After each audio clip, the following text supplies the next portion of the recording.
আসসালামু আলাইকুম সবাইকে। আশা করি সবাই ভালো আছো। তো আমাদের যে ডিইউ রিটেনের প্রজেক্টটা চলতেছিল, ডিইউ রিটেন হিরো, সেই প্রজেক্টের আজকে আমার ক্লাস নিউটনিয়ান বলবিদ্যা চ্যাপ্টারটার উপর। তো আমি আমার আগের ভিডিওটিতে বলেছিলাম যে নিউটনিয়ান বলবিদ্যা থেকে গত 2 বছরে আসেনি, এবং তো এই বছর নিউটনিয়ান বলবিদ্যা থেকে কেন জানি না আমার মনে হচ্ছে আসার পসিবিলিটি বেশি, কারণ হচ্ছে গত 2 বছর ভেক্টর থেকে আসছে। তো এই বছর ভেক্টর থেকে না আসার পসিবিলিটি হাই। তো এইখান থেকে আমি আমার একটা অ্যানালাইসিস ভিডিও দিয়েছিলাম, সেখানে বলেছিলাম যে এখান থেকে দুইটা টপিকের কোশ্চেন বেশি আসতে দেখা যায়।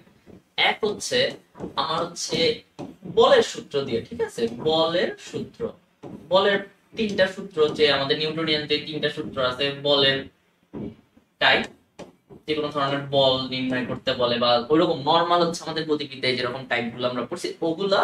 আর সেকেন্ড হচ্ছে ঘর্ষণ। এই দুইটা টাইপ থেকে হচ্ছে আমার কি কোশ্চেন আসছিল। কিন্তু আমার আরেকটা টাইপ যেটা ইম্পর্টেন্ট মনে হয় সেটা হচ্ছে জড়তার ভ্রামক। জড়তার ভ্রামক এই টাইপটা সব থেকে বেশি ইম্পর্টেন্ট আমার মনে হয় ওই দুইটার। এইবার আসলে এই টপিক থেকে আসার পসিবিলিটি কেন জানি না আমার মনে হচ্ছে বেশি। তো আমি ওভারঅল তোমাকে এই চ্যাপ্টারের কি কি টাইপের, এই 3টা টাইপ আমার মনে হয় যে ইম্পর্টেন্ট বেশি, কিন্তু তাও যে যে টাইপের কোশ্চেন গুলা আমার ইম্পর্টেন্ট মনে হয়েছে যে আসার মতো, বা যে যে কনসেপ্ট গুলা আমার ডিউ রিটেন আসার মতো এই চ্যাপ্টার থেকে, সেই সকল কনসেপ্টের আমরা আজকে ম্যাথ সলভ করব।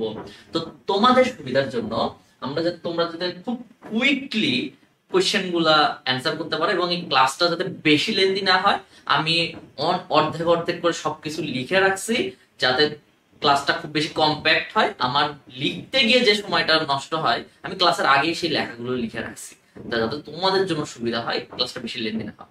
তো চলো শুরু করা যাক, ঠিক আছে। তো আমি এখানে কোনো ক্যালকুলেশন করব না, আমি জাস্ট আসছি তোমাদেরকে কনসেপ্ট বোঝানোর জন্য।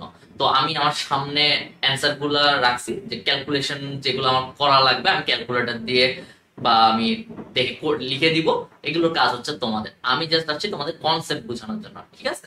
তো চলো শুরু করা যাক। তো আমাদের প্রথম ম্যাচ যেটা আছে সেটা হলো, দেখো আমাদের বলছে যে 4000 কেজি ভরের একটি লিফট আছে, তাই না?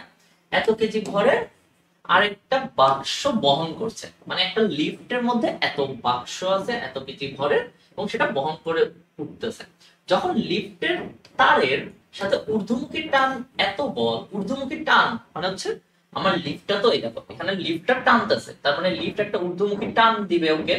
তো যখন ঊর্ধ্বমুখী টানটা কত বলছে, 480000 নিউটন হয়, তখন ঊর্ধ্বমুখী ত্বরণ কত, মানে আমাকে এখানে ঊর্ধ্বমুখী ত্বরণ মানে কি বের করতে বলছে, এর মানটা বের করতে বলছে, ঠিক আছে। তো লিফটটি স্থির অবস্থান থেকে 3 সেকেন্ড সময়ে কত উচ্চতায় উঠবে এটা আমাকে বের করতে বলছে। তো চলো ম্যাথটা কি রকম হয় দেখো। আমরা কি জানি, এফ নেট একটা আমাকে বের করতে হয়, তাই না? F net is equal to M A net, এরকম একটা ফর্মুলা আমরা শিখে আসছি। তো দেখো আমাদের উপরে লিফটটা কি ফোর্স ফিল করতেছে, টি, আর নিচের দিকে লিফটের আরেকটা ফোর্স আছে কি, এমজি। তাহলে এখানে ওর নেট ফোর্সটা কত, M A net is equal to কি হবে, টি মাইনাস এমজি হবে না, তাই না? টি মাইনাস এমজি হবে। বা তোমরা লিফটের যে ফর্মুলাটা শিখছো, যে আমাদের লিফটের ক্ষেত্রে ফর্মুলাতে কি হয়, ত্বরণের মান হচ্ছে আমাদের জি প্লাস এ হয়, তো ওই রকম করেও আসা যাবে, ঠিক আছে। তো চলো আমরা হচ্ছে এই ফর্মুলাটা পাই। তো দেখো এই ফর্মুলাটাই আমরা লিখে রাখছি। তো এখান থেকে আমি যদি মানগুলো বসাই, টি এর মান কত, এখানে টি এর মান আসে হচ্ছে আমার এই তো আমাকে তো দেয়াই আছে টি এর মান, তাই না, 1000 মাইনাস এম এর মান কত হবে, এখন এটা ইম্পর্টেন্ট। এম এর মান হচ্ছে দেখো লিফটের ভর এবং এই দুইটা বলের যোগফল হবে। তাহলে এই দুইটা বলের যদি যোগফল হয় তাহলে এইটা ইনটু হচ্ছে জি, তাহলে হচ্ছে কত, 4240 ইনটু 9.8। এখন তোমাদের সুবিধার্থে বলে রাখি যে এখানে 3টা জিরো, আমাদের জি এর মানটা যদি আমাদের রিটেনে আসে বা হচ্ছে আমাদের এমসিকিউতে আসে ওটা বলা থাকে, ঠিক আছে, 10 নিউটন এটা বলা থাকে। ঠিক আছে, sorry 10 metre per second square এটা বলা থাকে যাতে আমাদের ক্যালকুলেশনটা করতে ইজি হয়। তো এখানে আমি 10 10 ধরে করতেছি, তাহলে দেখো এখানে আমার কি আসে 4800, তোমরা 10 ধরে করলেও করতে পারো। তাহলে এখানে আমাদের মান আসবে হচ্ছে, আমি 9.8 ধরে যেহেতু আমার অ্যানসারে আছে, তো আমি 9.8 ধরে এখানে রাখতেছি। তো আমি যদি এখানে 9.8 ধরে করি তাহলে আমার আসবে হচ্ছে কত, আমি একটু ক্যালকুলেটর দিয়ে ক্যালকুলেশনটা করি। 420 ইন্টু 9.8,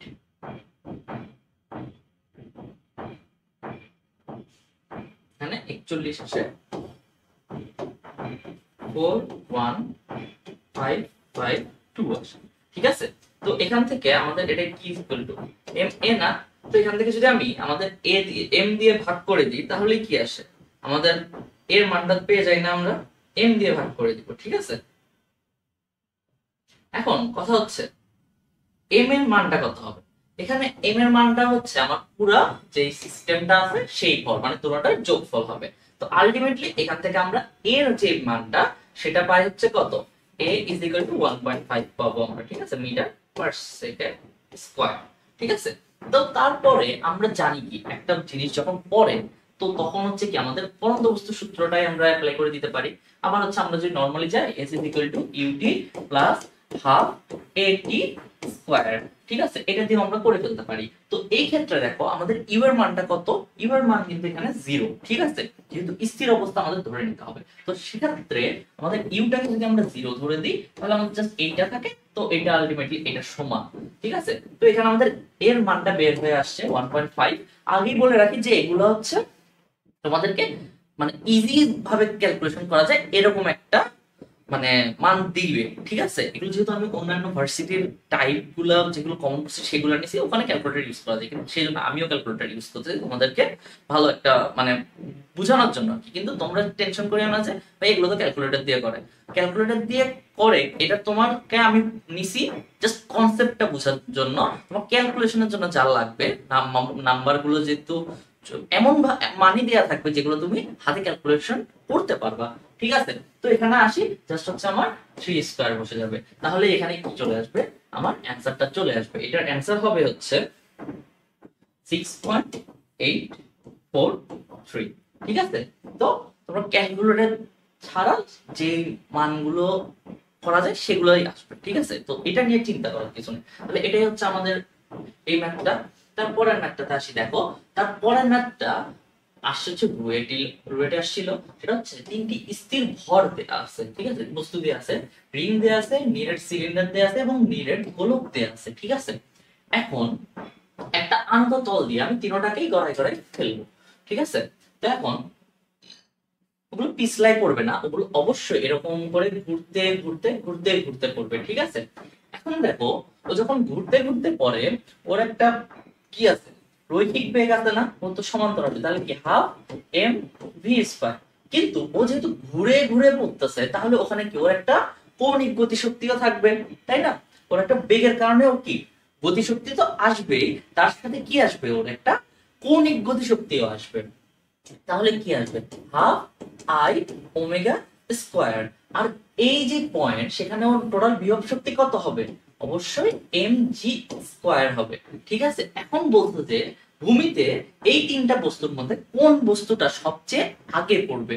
ঠিক আছে, তো চলো আমরা একটু দেখি যে এই পজিশনে মোট বস্তু রিং এর ক্ষেত্রে আমরা ফার্স্ট আসি। ঠিক আছে, রিং এর ক্ষেত্রে আমার যেই ফর্মুলাটা সেটা হচ্ছে আমার গতিশক্তির সংরক্ষণশীলতা আমরা বলতে পারি ইপি ইজ ইকুয়াল টু ইকে, কারণ এই পয়েন্টে আমার মোট গতিশক্তি আর হচ্ছে মোট শক্তি সমান হয়, কারণ এখানে আমার কোনো বিভব শক্তি নাই। এখানে হচ্ছে মোট শক্তি কি স্থির শক্তি, কারণ এখানে কোনো গতিশক্তি নেই। তো এই ক্ষেত্রে আমরা দুটোটাই ইকুয়াল লিখতে পারি। ঠিক আছে, এখন ইকুয়াল যখন লিখি আমার গতিশক্তিটা দুইটা ভাগে ভাগ হয়ে গেছে, একটা হচ্ছে আমার কৌণিক আর একটা হচ্ছে রৈখিক। এখন কৌণিকে যেহেতু আই আছে, রিং এর জড়তার ভ্রামকটা আমার লাগবে। ঠিক আছে, রিং এর জড়তার ভ্রামকটা কত, আমার রিং এর ক্ষেত্রে জড়তার ভ্রামক হচ্ছে এম আর স্কয়ার। তো সেই ক্ষেত্রে আমরা যদি এম জি এইচ, আচ্ছা এম জি এইচ না লিখি, equal the equal to half M V R square plus half M R square omega square, ঠিক আছে। তো আবার দেখো ভি ইকুয়াল টু কি ওমেগা আর হয়, তাই না? V equal to omega R হয়, ঠিক আছে।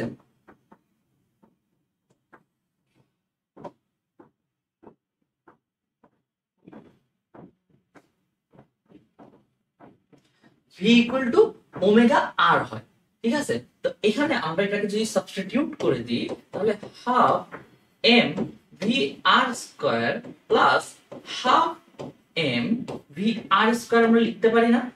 এটা তো লিখতে পারি, তাই না? তাহলে এখানে আমাদের কি দুইটা এম হাফ, তাহলে আমরা M R M sorry M V R square লিখতে পারি, তাই না?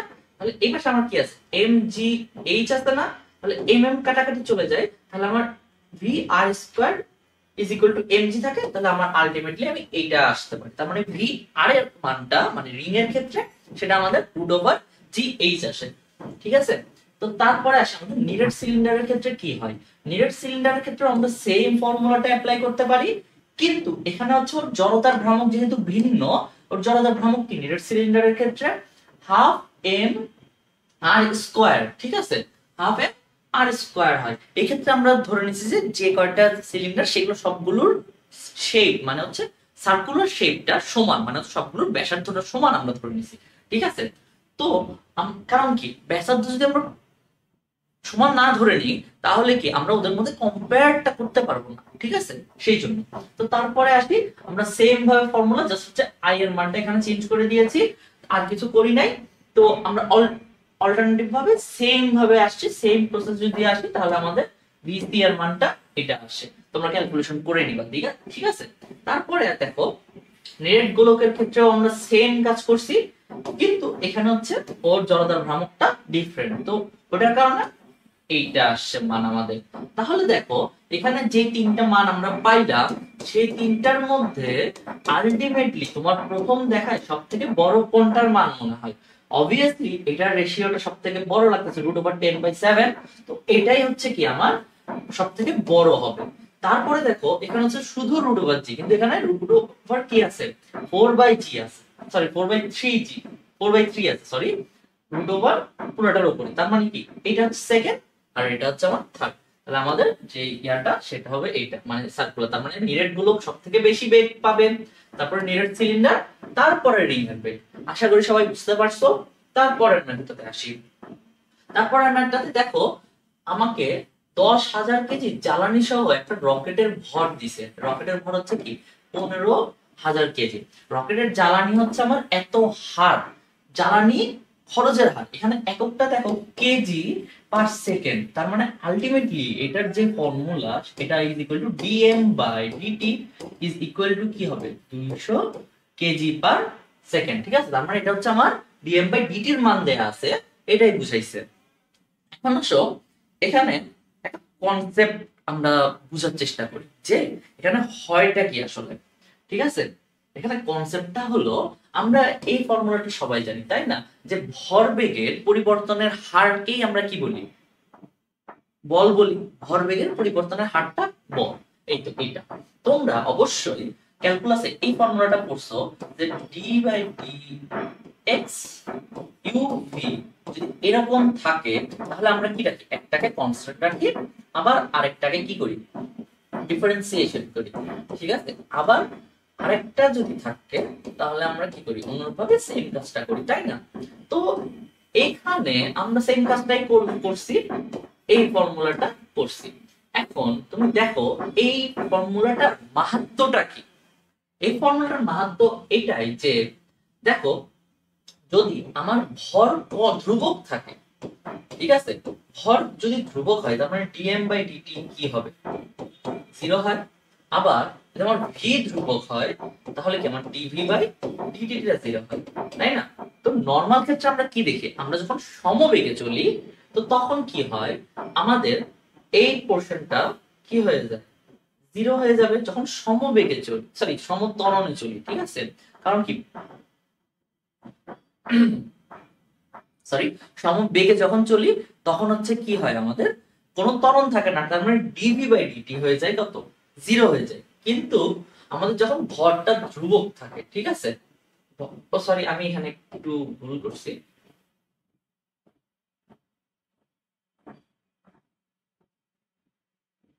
আচ্ছা, আবার আসে।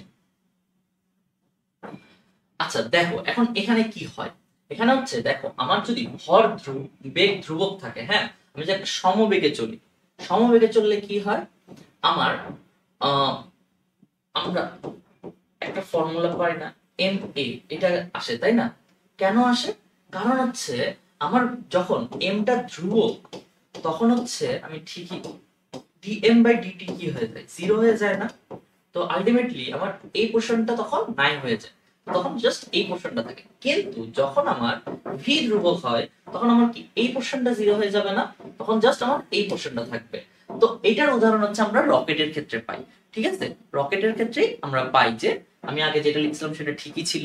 তো রকেটের ক্ষেত্রে কি হয়, আমার ভরটা চেঞ্জ হয়। তো ভরটা চেঞ্জ হইলে আমার কোন পোর্শনটা চলে যাবে, তার মানে আমার ওখানে হচ্ছে সমবেগ থাকে, সমবেগে থাকে। তো সমবেগে থাকার কারণে আমার এই যে পোর্শনটা সেটা নাই হয়ে যায়, তো আমার শুধু থাকে হচ্ছে এই পোর্শনটা। ঠিক আছে, এই বলটার কারণে আমার রকেট উপরের দিকে উঠতে শুরু করে। ঠিক আছে, তো আলটিমেটলি আমার এই ফর্মুলাটা তো আমরা জানি, কিন্তু এখানে এমজিটা কোথা থেকে আসছে? এমজিটা আসছে হচ্ছে নিচের দিকে ওর একটা কি উঠতেছে, তো উপরের দিকে তাই না? নিচের দিকে ওর একটা কি অভিকর্ষ বলে টানবে না, যখন ওটা আমরা নেগলিজিবল ধরবো, কাউন্ট করবো, তখন জাস্ট এই পোর্শনটা, কিন্তু যখন আমরা ধরবো তখন হচ্ছে এমজিটা আমাকে কাউন্টে রাখতে হবে। তো তখন আমরা হচ্ছে জাস্ট এখানে মানটা বসাই দিব, আর কিছু করার দরকার নেই। আমরা হচ্ছে এখানে আমরা রকেটের উপরের দিকে ধাক্কাটা বের করতে চাচ্ছি, মানে কত ধাক্কায় ও উপরের দিকে উঠবে। তো আলটিমেটলি আমরা যদি এখানে জাস্ট মানগুলো বসাই দিই, তো এখানে আমার বেগ কত, 2000, হ্যাঁ দুটোটা এই তো দেখো, বেগ হচ্ছে 200, আর এখানে আমার দেওয়া আছে 200। ঠিক আছে, মাইনাস হচ্ছে আমার কত, 25,000, দুইটা মিলে হচ্ছে 25,000, সরি 1500 হবে। এটা হচ্ছে দেখো, এখানে হচ্ছে আমরা এমজিটা কার্ডটা শুধু নিব, আমরা শুধু রকেটের কার্ড নিব, তখন হচ্ছে আমাদের জ্বালানির কার্ড নিতে হবে না। সেক্ষেত্রে আমরা শুধু 15,000 যেটা আছে সেটা নিব ইন্টু 9.8। ঠিক আছে, তখন আমরা জাস্ট হচ্ছে এখান থেকে একার মানটা বের করে ফেলবো। আবারও বলতেছি যে এখানে তোমরা যাতে ইজিলি ক্যালকুলেশন করতে পারো এরকম একটাই ভ্যালু দেওয়া থাকবে, তো ভয়ের কিছু না। ঠিক আছে, তো আমাদের রকেটের ক্ষেত্রে কনসেপ্টটা আমি আর এখানে মানে এই ফর্মুলাটা তোমাদেরকে আর বেশি ডিটেলসে যাচ্ছি না, যে রকেট কিভাবে কাজ করে, ফাংশন করে। তো রিটেন ক্লাস যেহেতু, আমরা জাস্ট ফর্মুলা নিয়ে দায়িত্ব ওইটুকুই ফিল করি যে রকেট আসলে মানে রকেটের ফাংশনটা কি। ঠিক আছে, তো এই জিনিসটা আমি তোমাদেরকে জাস্ট একটু, অনেকে বুঝে না সেই জন্য এই জিনিসটা দেখানোর চেষ্টা করি। তো আসি, তারপরেরটা দেখো, আমাকে 8 কেজি ভরের একটা চক্রবর্তী ব্যাসার্ধ দিছে হচ্ছে এত, এটা যদি আমরা স্ট্যান্ডার্ড করি 0.25 হবে মিটার। জড়তার ভ্রামক কত হবে, জড়তার ভ্রামক বের করতে হচ্ছে, সিম্পল না, 8 ইনটু হচ্ছে 0.25 স্কয়ার। ঠিক আছে, জড়তার ভ্রামক আমরা বের করে ফেললাম। এখন বলছে চাকাটি 3 রেডিয়ান পার সেকেন্ড স্কয়ার কৌণিক ত্বরণ হবে, এটা ত্বরণ করতে কত মানের টর্ক প্রয়োজন হবে। এখন টর্ক ইজ ইকুয়াল টু কি, আমার এত না? ঠিক আছে, টর্ক ইজ ইকুয়াল টু আমার এত। তাহলে চাকাটিতে এত কৌণিক ত্বরণ করতে আমার কৌণিক, এই তো এটার মান দেয়া আছে, তাহলে আমরা জড়তার ভ্রামক পাইলাম। তাহলে আমরা ইজিলি জাস্ট হচ্ছে এখানে আই আর ওমেগা যদি গুণ করে দিই, তাহলে আমাদের অ্যানসার চলে আসবে। ঠিক আছে, 3, এটা তোমার তো 3 রেডিয়ান পার সেকেন্ড স্কয়ার। ঠিক আছে, রেডিয়ান পার সেকেন্ড। ঠিক আছে, এটা খুব সিম্পল একটা ম্যাথ ছিল। মানে এই কনসেপ্টে চক্র মানে রেডিয়ানের ক্ষেত্রে তোমার হচ্ছে এই ঘূর্ণন যে টাইপ গুলো আছে, ঘূর্ণনের যে ফর্মুলা গুলো আছে আমাদের মানে কৌণিকের যে পার্টটা আছে আমাদের নিউটনের বলবিদ্যায়, তো দুইটা পার্ট আছে, একটা হচ্ছে রৈখিক গতির ক্ষেত্রে, আরেকটা হচ্ছে আমাদের ঘূর্ণনশীল বস্তু বা কৌণিক যে গতিগুলো আছে সেগুলো। তো আমার মতে হচ্ছে রিটার্নের ক্ষেত্রে এই কৌণিক পার্টটা হচ্ছে একটু বেশি ইম্পর্টেন্ট, যেখানে জড়তার ভ্রামক আছে, আর হচ্ছে ওই পার্ট থেকে ঘর্ষণ এবং বল তো আছে। ঠিক আছে, তো আসো তারপরে আসি। তারপরের ম্যাথটা হচ্ছে খুব মানে তোমরা, এটা হচ্ছে জড়তার ভ্রামকের একটা ম্যাথ, যেটাতে হচ্ছে তোমরা লম্ব অক্ষ উপপাদ্য সেটা দিয়ে দেখো, আমাকে হচ্ছে 3টা ভরের বস্তু দেয়া আছে, 4, 5, 6, এটা কিন্তু আলাদা আলাদা 3টা একটা ভর। ঠিক আছে, তো 3টা ওদের স্থানাঙ্ক দেয়া আছে, তাহলে জেড অক্ষের সাপেক্ষে ওদের জড়তার ভ্রমণ এবং চক্রগতির বেগ বের করতে বলছে। নাম্বার 1 কি, আমাকে জেড অক্ষের সাপেক্ষে হবে। এখন তোমরা কি এই লম্ব অক্ষ উপপাদ্যটা মনে আছে না? জেড অক্ষের সাপেক্ষে হইলে আমার এক্স অক্ষের সাপেক্ষে যে জড়তার ভ্রমণ, ওয়াই অক্ষের সাপেক্ষে যে জড়তার ভ্রমণ, সেটার যোগফল হবে। তাহলে 4 কেজি ভরের জন্য প্রথমটার জন্য আমার এইটা টাকা, ঠিক আছে? এই স্থানাঙ্কের ক্ষেত্রে আমার জেড অক্ষ কোনটা, অবশ্যই এইটা, তাহলে এটা বাদ যাবে। এখন এটা বাদ দিলে আমার এক্স অক্ষ থাকে এইটা, ওয়াই অক্ষ থাকে এইটা, তাহলে এক্স অক্ষের সাপেক্ষে জড়তার ভ্রমণ হবে হচ্ছে কি এম এক্স স্কয়ার। তো সেখানে এম এর সাথে আমরা এই তো এক্স অক্ষের যে স্থানাঙ্ক সেটা লিখছি, আর ওয়াই অক্ষের সাপেক্ষে কি হবে এম ওয়াই স্কয়ার, তাহলে এটা হবে ওয়াই, ঠিক আছে? সেই জন্য হচ্ছে আমাদের এই ফর্মুলাটা। অনুরূপ ভাবে এটার ক্ষেত্রে কি আমাদের কোনটা বাদ যাবে, এটা বাদ যাবে, তার মানে হচ্ছে 3 আর -2 স্কয়ার, সেই জন্য 3 আর -2 স্কয়ার আসছে। অনুরূপ ভাবে 6 কেজি ভরের জন্য সেম আসে। তো এখান থেকে চক্রগতির ব্যাসার্ধ আমরা কি জানি, m k square is equal two i জানি না? তো এখান থেকে আমরা জাস্ট k এর মানটা বের করে ফেলবো, আর কিছু নেই। কনসেপ্ট হচ্ছে আমাদের এটাই, ঠিক আছে? কনসেপ্ট এটাই যে আমরা এখানে যে i গুলো পাবো, এখানে সবগুলো i আমি লিখি নাই, তো আমি i আলটিমেটলি এখানে কত আসবে 16 m, এখানে আসবে হচ্ছে 9, এখানে 9 আসে, এখানে হচ্ছে 4 সরি 4 আসে, বাট 13 m আসে, 4 হ্যাঁ 4 আর হচ্ছে 13 m আসে। আর এটার ক্ষেত্রে কত m আসে, এটার ক্ষেত্রে হচ্ছে 1 আর হচ্ছে 4 5 m আসে, ঠিক আছে? তো আলটিমেটলি আমরা যদি এখানে বের করতে চাই তাহলে কি আসে দেখো, একটার ক্ষেত্রে আসবে হচ্ছে √i হচ্ছে কত, প্রথমটার ক্ষেত্রে 16/m ছিল, তার মানে হচ্ছে √16 4 আসবে।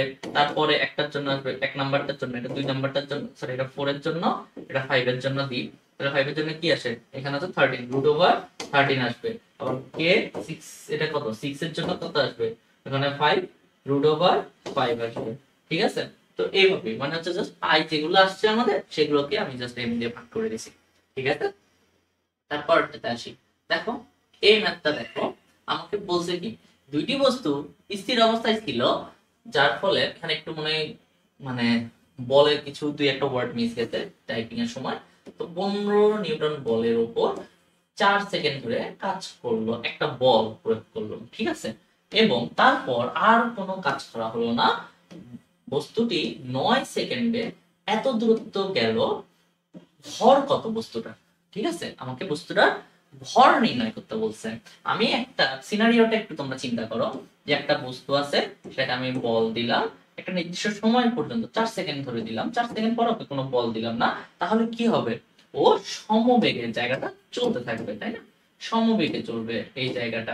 তো এই জায়গাটা সমবেগে কতক্ষণ গেছে দেখো, 9 সেকেন্ডে 54 মিটার পর্যন্ত গেছে। তাহলে আমরা এখানে সমবেগের ফর্মুলাটা অ্যাপ্লাই করতে পারি না? তো সমবেগের ফর্মুলাটা যদি অ্যাপ্লাই করি তাহলে কি আসে দেখো, 54 = 9 কি, তাই না? সরি কি তো দেয়াই আছে, এখানে ভি হবে আর কি, ভি, ঠিক আছে 9 ভি। তো এখান থেকে আমার ভি এর যে মানটা আছে সেটা আমার বের হয়ে আসে না, ভি কত আসবে, ভি আমার হচ্ছে 54 9 6 আসে, ঠিক আছে? তো আবার দেখো এখানে আমার কি হয়ে যায়, বস্তুটি আর কাজ করলো না। তো এখান থেকে আমি যদি আমার স্থির অবস্থান থেকে শুরু করি তাহলে ভি কি আমার 6, ভি এর মানটা, তাহলে 6 এটা যদি 0 হয় তাহলে কি হয়ে যাবে, আমার তো আগে কোনো বেগ ছিল না, মানে 0 ডিভাইডেড বাই হচ্ছে আমার কত 9 সেকেন্ড ধরে কাজ করছে, সরি এটা হচ্ছে আমার, এটা আবার কোন কেসে, এটা হচ্ছে প্রথম কেসের ক্ষেত্রে, মানে এই পর্যন্ত তখন বল কাজ করছে, এটা তো আমার শেষ বেগ, এই বেগেই হচ্ছে ও পরবর্তী সমবেগে গেছে, তার মানে আমি শেষ বেগটা বের করলাম। তো এখানে রেখেছে আমি এখন ত্বরণটা বের করবো, এখন এটা হচ্ছে ছিল 4 সেকেন্ড, তার মানে 6/4 হবে, 1.2 হবে, 6/4 এর ভ্যালুটা হচ্ছে 1.2, যতটুকু আমার মনে আছে তাই চেক করি, 6/4 সরি 1.5 টু 1.5, ঠিক আছে? এগুলো কিন্তু আমি ক্যালকুলেটর করতেছি, কিন্তু আমার কিন্তু লাগে না, ঠিক আছে? তোমাদের কিন্তু করতে হবে। 6/4 এটা কিন্তু হাতে করার মতো না, ঠিক আছে? আমি করি নাই টাইম বাঁচানোর জন্য, যাই হোক। তো দেখো এখানে আমাদের এর মানটা পেয়ে গেলাম না, আচ্ছা এখানে আমি লিখছি এটা এ হবে। তো আলটিমেটলি এর যেটা আছে সেটাকে আমরা এ দিয়ে ভাগ করে দিব, তাহলে হচ্ছে কত আসে দেখো, 15/1.5 দিয়ে যদি ভাগ করি তাহলে এখানে এটা মুখে মুখে করা যায়, এটাতে কি, এটাকে আমি 3 বানিয়ে দিই 2 দিয়ে গুণ করে, তাহলে 3 করে 3 30 10 মানে হচ্ছে 10 কেজি। ঠিক আছে, বুঝা গেল? কারণ আমি 2 দিয়ে গুণ করছি, কারণ হচ্ছে আমি এটাকে সলিড নাম্বার বানিয়ে নিয়েছি 3, উপরে হচ্ছে 2 দিয়ে গুণ করলে কত হবে 30, ভাগ দিলে 30 হয়ে যায়, ইজি। ঠিক আছে, আমার জন্য সুবিধা যে যেভাবে পারে আর কি। তো দেখো তারপরটাতে আসি। এখন এটা একটু ইম্পর্টেন্ট একটা ম্যাথ, ওই তো ঘর্ষণের কনসেপ্ট বলছিলাম না তোমাদেরকে, ঘর্ষণের কনসেপ্টের একটা ম্যাথ এটা। ঠিক আছে, তো এই ঘর্ষণটা তোমাদেরকে আসলে একটু বুঝতে হবে। তো দেখো একটা ঘর্ষণ আসলে কি, ঘর্ষণের ক্ষেত্রে আচ্ছা তোমরা এখানে যে আমাদের বেগটা দেওয়া আছে এটা ঘন্টায় দেওয়া আছে না, ঘন্টা পার কিলোমিটারে দেওয়া আছে। এইটাকে আমরা যদি 3.6 দ্বারা ভাগ করে দিই তাহলে কিন্তু আমাদের মিটার পার সেকেন্ডে চলে আসে। তাহলে 3.6 দ্বারা ভাগ করলে কত আসে? 10 মিটার পার সেকেন্ড চলে আসে। ঠিক আছে, আমাদের বেগ এইটা। তো ভূমির উপর দিয়ে পিছলে যেতে যেতে অবশ্যই স্থির অবস্থায় আসলো, একটা স্থির অবস্থায় চলে আসলো। বস্তু ও ভূমির মধ্যে ঘর্ষণ গুণাঙ্কটা আমার দেয়া আছে 0.2। ঠিক আছে, তো বস্তুটি স্থির অবস্থায় আসার পূর্বে অতিক্রান্ত দূরত্ব কত সেটা আমাকে বের করতে বলছে। আচ্ছা তাহলে ওকে ঘর্ষণ গুণাঙ্ক দেয়া আছে, তাহলে ওকে ঘর্ষণ, আচ্ছা বস্তুটি ঘন্টায় এত বেগে ভূমির উপর দিয়ে পিছলে যেতে যেতে অবশ্যই স্থির অবস্থায় আসলো, মানে এখানে একটা মন্দন হয়েছে। ঠিক আছে, স্থির অবস্থায় আসলো, পিছলে মানে বস্তু একটা পিছলে আস্তে আস্তে থেমে গেছে হঠাৎ করে। তাহলে কিসের কারণে থেমে গেছে? একটা ফোর্সের কারণে থেমে গেছে না? সেই ফোর্সটা হচ্ছে কি ফোর্স? অবশ্যই ঘর্ষণ ঘর্ষণ। ঠিক আছে, ঘর্ষণ বলের কারণে কিন্তু ও থেমে গেছে। আর ঘর্ষণ বলের ফর্মুলাটা কি? এফ নিউ আর হয়। এখানে আর ইজ ইকুয়াল টু কি হয়? যেহেতু একটা আনুভূমিক ক্ষেত্রেই আছে আমার বস্তুটা, তাহলে এমজি হবে। তাহলে এখান থেকে আমার হচ্ছে এই ঘর্ষণ বলের কারণে যেহেতু থেমে গেছে, তাহলে কি আমি M A is equal to এটা লিখতে পারি না? অবশ্যই পারি। তাহলে এখান থেকে আমার এম এম কাটাকাটি চলে যায়, তো আলটিমেটলি মিউ নট জি হচ্ছে কি আমার মন্দনটা। তো এখানে আমি কি করব, আমার হচ্ছে শেষ বেগ হচ্ছে 0 স্কয়ার, আমার আদি বেগ কত ছিল 3.6 দিয়ে 10 স্কয়ার ছিল, minus 2 into mu KG into হচ্ছে আমার এস, তাই না? তো এখান থেকে আলটিমেটলি আমি আমার এস এর যে ভ্যালু সেটা বের করতে পারবো। ঠিক আছে, তোমাদের সুবিধার্থে আমি এস এর মানটা তোমাদেরকে বলে দিয়ে রাখি যে কত আসে এস এর মানটা।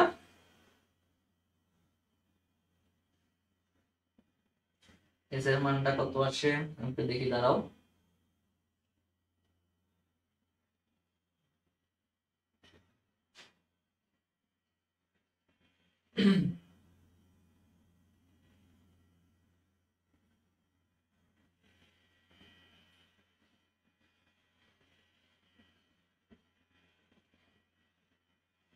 এস এর মানটা আসে হচ্ছে 25.15। এই ক্ষেত্রে আবারও বলতেছি যে ক্যালকুলেশনের কোনো দরকার নাই, মানে হচ্ছে ক্যালকুলেশন নিয়ে বদার করার কোনো দরকার নেই। তোমাকে এমন একটাই মান দিয়ে দিবে যাতে তুমি মানে সুন্দর একটা ভ্যালু পাও। ঠিক আছে, মানে দশমিক দশমিক বেশি আসবে না, ওরা ওইভাবেই ওনারা মানগুলো দিবে যাতে হাতে ক্যালকুলেশন করতে কোনো সমস্যা না হয়। তো আশা করি এটা বুঝছো। তারপরটাতে আসি, খুবই সিম্পল একটা ম্যাথ, যে 25.2 কিলোমিটার বেগে একটা আমাকে দিছে ঘন্টা পার আওয়ারে। তাহলে এটাকে এটাকে আমি কি দিয়ে ভাগ করব বলো তো? 3.6 দ্বারা ভাগ করলে কি আমার মিটার পার সেকেন্ডে চলে আসবে না? অবশ্যই এটা দিয়ে ভাগ করলে কি আমার মিটার পার সেকেন্ডে চলে আসবে। মিটার পার সেকেন্ডে যদি চলে আসে তখন আমি কি করব বলো? মিটার পার সেকেন্ডে যদি চলে আসে তাহলে আমার হচ্ছে কাজ কি? দুর্ঘটনা এড়ানো। এখন দুর্ঘটনা এড়ানোর ক্ষেত্রে আমাদের ফর্মুলা আমরা এটা ইউজ করি না টেন থিটার ক্ষেত্রে যে কত থিটা এটা বের করার জন্য? তাহলে এখানে দেখো আমাদের 25.2 ডিভাইডেড বাই 3.6 করি, এটা আসে হচ্ছে 7। ঠিক আছে, 7 মিটার পার সেকেন্ড আসে। তো এখানে দেখো আমার 10 ইনভার্স 7 যদি বসাই, আর এর মান কত দেয়া আছে? 5 ইনটু 9.8 দেয়া আছে। ঠিক আছে, এটা 7 স্কয়ার হবে। তো আলটিমেটলি এখানে আসে হচ্ছে 45 ডিগ্রি আসে। ঠিক আছে, আমি তো জাস্ট তোমাদের কনসেপ্ট শিখাইতে আসি, ম্যাথ শিখাইতে আসিনি, তো জাস্ট আমি লিখে দিলাম, বসাই দিলাম। ঠিক আছে, এইভাবেই আসে আসলে। তো কেমনে আসে তোমরা এখানে ক্যালকুলেশনটা করলেই আসবে যে 9.8 কে যদি 5 দিয়ে গুণ করি তাহলে হচ্ছে 49 আসে, আর উপরে তো 49 আসে, আর এই ভ্যালুটা হচ্ছে 7 আসবে। আমি এটা দেখছিলাম। ঠিক আছে, মুখস্থ আগে দেখছি তো ক্লাসের আগে, তো তো যাই হোক, তো এই কনসেপ্টটা খুব সিম্পল, দেখবে লাগবে যে ভাই এইগুলো রিটার্ন আসবে, আসতেই পারে, কারণ হচ্ছে এই টাইপের যে এগুলো 2 নম্বরের ম্যাথ, তো তো অনেকেই বুঝবে না, এই তো এটার থেকে কনভার্ট করাটা অনেকে জানবে না, আবার অনেকেই কনসেপ্টটাও জানে না। তা জাস্ট হচ্ছে আমি তোমাকে ওভারঅল সব ধরনের কনসেপ্টই দেখাই দিয়ে রাখতেছি যাতে একটু আইডিয়া পাও। যেমন আমি তোমাকে এটার একটা ম্যাথ দেখাইছি, তোমরা আরো 2-3টা ম্যাথ করতেই পারো, তো আমি তোমাদেরকে জাস্ট আইডিয়া দিয়ে রাখতেছি। তারপরে দেখো, এই তো অনিকের এই ফর্মুলা গুলো দিয়ে অনেকে বুঝে না, এই ম্যাথটা কিন্তু ইম্পর্টেন্ট একটা ম্যাথ, ঠিক আছে। দেখো, পাখা মিনিটে, এটা এমসিকিউতেও আসে, আবার রিটার্নও দিয়ে দিতে পারে, কারণ এটা একটু লেন্দি, ঠিক আছে।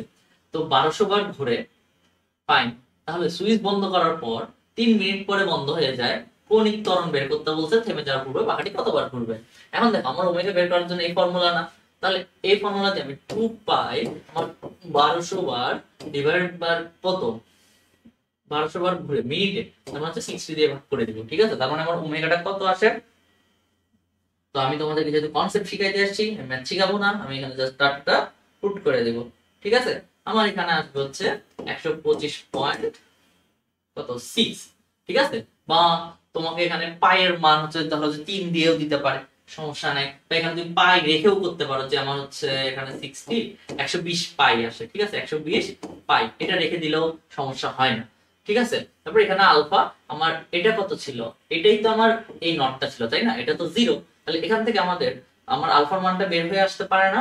আলফার মানটা কত আসবে, আলফা হচ্ছে 0 মাইনাস কত 120 পাই ডিভাইড বাই টি, কত ছিল, কতবার, আচ্ছা ত্বরণ ছিল, সরি ত্বরণ বের করতে বলছি 180 হবে, ঠিক আছে। তাহলে এখানে মাইনাস কত হবে, যেহেতু বন্ধন থেমে যাচ্ছে, তাহলে দেখো মাইনাস সাইন চলে আসছে, তার মানে বন্ধন হবে। তাহলে হচ্ছে কত আসে, 60 দিয়ে ভাগ করি, উপরে হচ্ছে 2, নিচে হচ্ছে 3 পাই, এটাই হচ্ছে কি আমার কৌণিক ত্বরণ। কৌণিক ত্বরণ তুমি যদি এইভাবে রেখে দাও তাহলেও কারেক্ট, এটা মাইনাস হবে অবশ্যই, তাহলেও কারেক্ট, ঠিক আছে। কৌণিক ত্বরণ যদি শুধু বের করতে বলে তুমি এইভাবে রেখে দাও, কারেক্ট। তোমার পায়ের মান দিয়ে আবার গুণ করে না দেখালেও চলবে, ঠিক আছে। তারপরে আসি, এখানে আমার কতবার ঘুরবে পাখাটি, ঠিক আছে। এখানে আমার ওমেগা নট ছিল, তাই না, ওমেগা নট আমার কত ছিল, ওমেগা নট আমার হচ্ছে এই তো এখান থেকে আমি 120 পাই বের করছি, তাই না, 120 পাই বের করছি, খেয়াল করছো। আর হচ্ছে পাখাটি দেখো 3 মিনিট পর পর্যন্ত ঘুরলো, তাহলে কতটুকু সরণটা আমাকে বের করছে, তাহলে তো 3 মিনিট হচ্ছে 180 মাইনাস হাফ, এখানে আমার কত আসছে 2/3 পাই, 2/3 পাই, আর হচ্ছে টি স্কয়ার ইজ ইকুয়াল টু কত 180 স্কয়ার, তাই না।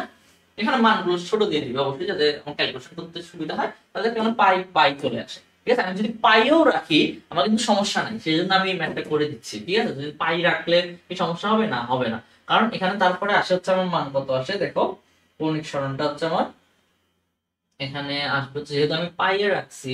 আচ্ছা আমি একটু তোমাদেরকে পাইয়ে আকারে একটু দেখাই, আমি একটু ক্যালকুলেটর ইউজ করি।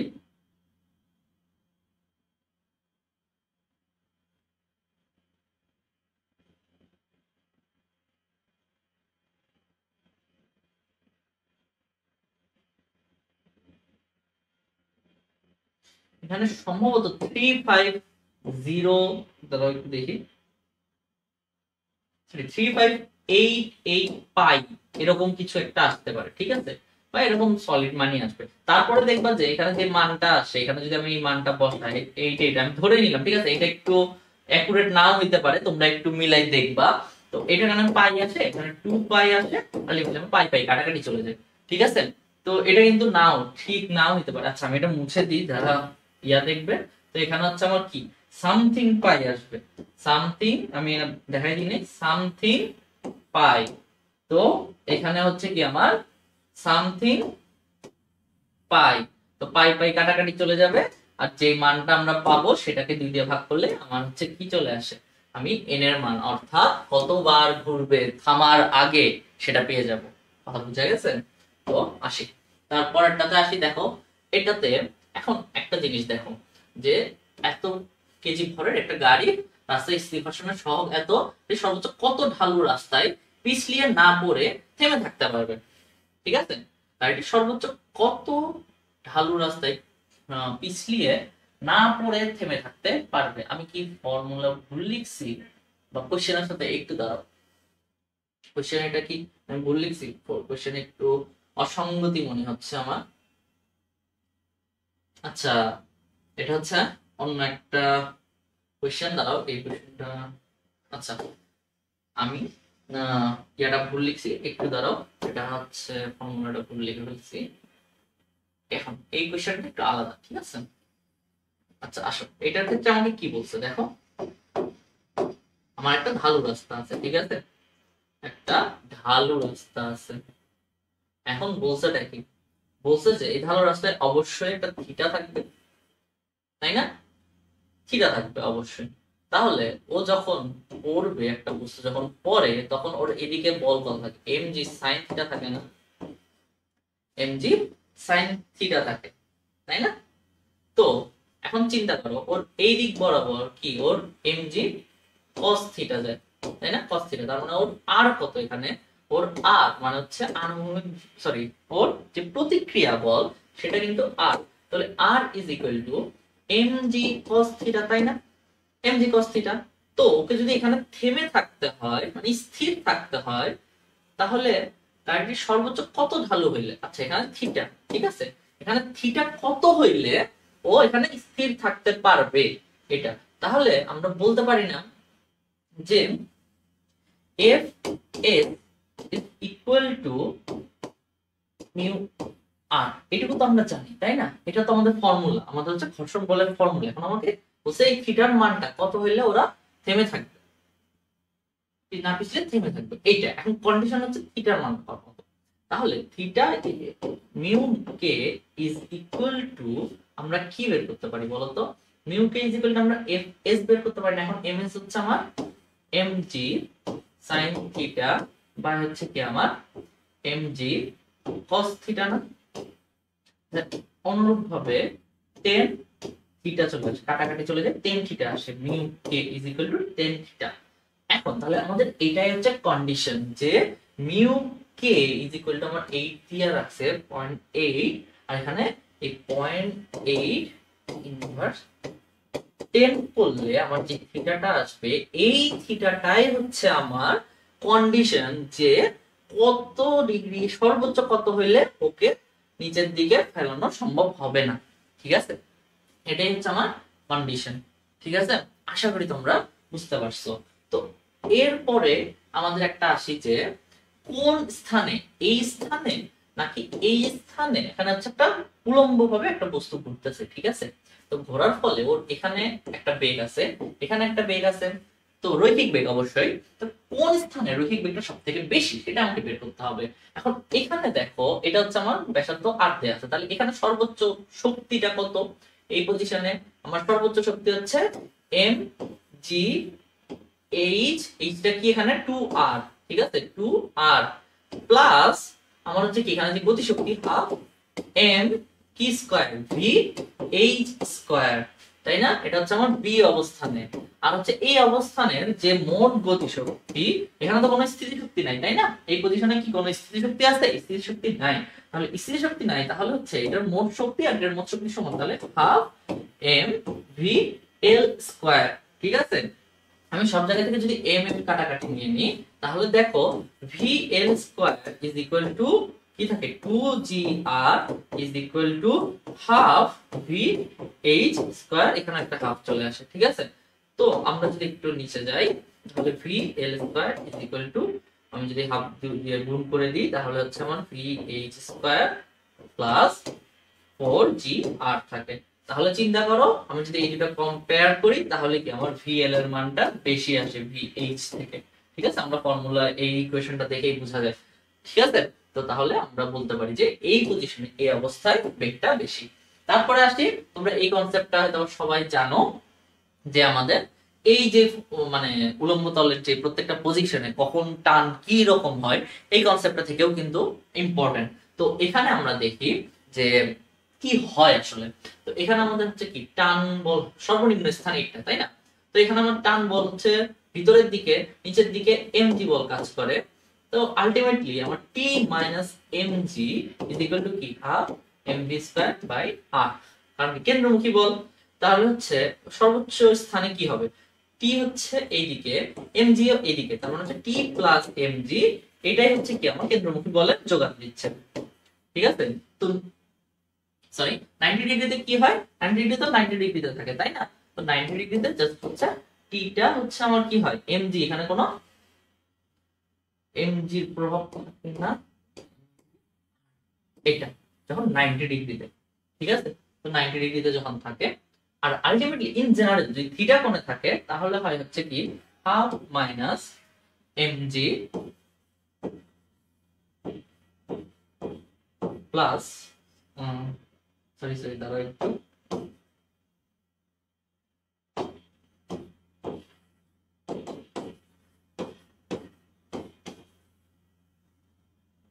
সর্বনিম্ন স্থান, হ্যাঁ ঠিক আছে, এটা হচ্ছে যে কোনো জায়গায় যদি থিটা কোণে থাকে তাহলে, এখন দেখো 90 ডিগ্রি যদি বসাই এখানে এটার মান 0 হয়ে যায়, সেজন্য এই জায়গাটায় আমার এমজির কোনো মান থাকে না। আবার যদি এখানে হচ্ছে আমরা 180 বসাই, এটা আমাদের থিটাটা এটার সাথে সবসময় সর্বনিম্ন পজিশনের সাথে কাউন্ট করতে হবে। ঠিক আছে, তো আলটিমেটলি আমার এইগুলোই চারটা ফর্মুলা, এই চারটা ফর্মুলা দিয়েও কিন্তু আমাদের আসতে পারে।